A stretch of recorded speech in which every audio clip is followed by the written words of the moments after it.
Hi, boys and girls. So today is our second week of our bird. Your bird should have been, it's made out of the clay, the Model Magic clay, and it's now dry. Please be gentle with it. Don't try and adjust the wings or they might break off. It's still very fragile. I took a ribbon and attached it to mine so that I can hang it up. You could take a string, yarn, whatever you want. If you have it, and you can attach it so that it can be hung up. And now we're thinking about color. So you're looking back at your drawing that you have, and we're going to color it. I find that the easiest way to color these is by using markers. I have Sharpie markers. The bonus of using a Sharpie marker is that it's not going to come off on my skin when I hold it. If it does come off on your skin and you're using a regular marker, no big deal. You just wash it off because it's washable if it's a regular marker. Now, one of the other things you want to remember when you're coloring is that this is a 3D sculpture. So it has a left side, a right side, and a back.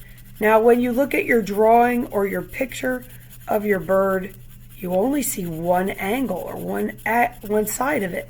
So some of it you're going to have to use your imagination and decide what it looks like. I'm coloring mine, it's a blue jay, and I'm coloring it on the back with the color blue. Now, blue jay has details on it. See how he has the point on the top, and the blue jay will also have black around the eyes and a little bit of white. You can't color with a white marker. I don't have any. Do you? Well, what you're going to do then is you're going to plan it out, and you're going to leave that part white. So I'm going to actually draw around the white parts carefully and then fill in the other parts. This is going to take a little bit of time. Don't rush. You guys did such a good job so far of making these birds. Take your time. You might actually, if there's little spots, if you notice on mine, if I have little wrinkles that I have to fill in, if I dab it with my marker, I can fill it in. The better you fill it in, the better craftsmanship your project is going to be. I wanted to tell you while you guys were spending the time coloring it, that this was actually inspired by a book that I read when I was a kid. I can't find the book anywhere. So if you've ever heard of this story, share it with me. But the story was of these two little kids, this boy and this girl. They're home on a snowy day, and they're looking out the window of their house, and they see the animals hopping around and flying around in their backyard, of the snowy backyard.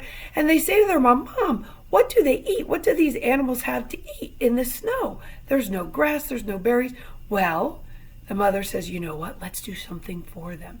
So the children take popcorn and they string it on strings, and they take cranberries and different berries and they put them on strings, and they go out and they hang them on the tree. And they have this little evergreen tree in their backyard that they hang all of these berries and nuts and things on the tree. They even take pine cones and roll them in peanut butter, and then they put it in bird seed, and they hang that on there to decorate the tree. Well, the next morning when they wake up and they look out the window, what do you think they see? They see a singing tree. All the birds are on the tree, happily eating and singing all of the things that they left out there for them. And so that is what inspired this art project, where we have our birds and they could be hung on a tree. And you too could have a singing tree. I look forward to seeing your finished bird projects. One real quick thing I wanted to tell you is to do the eyes.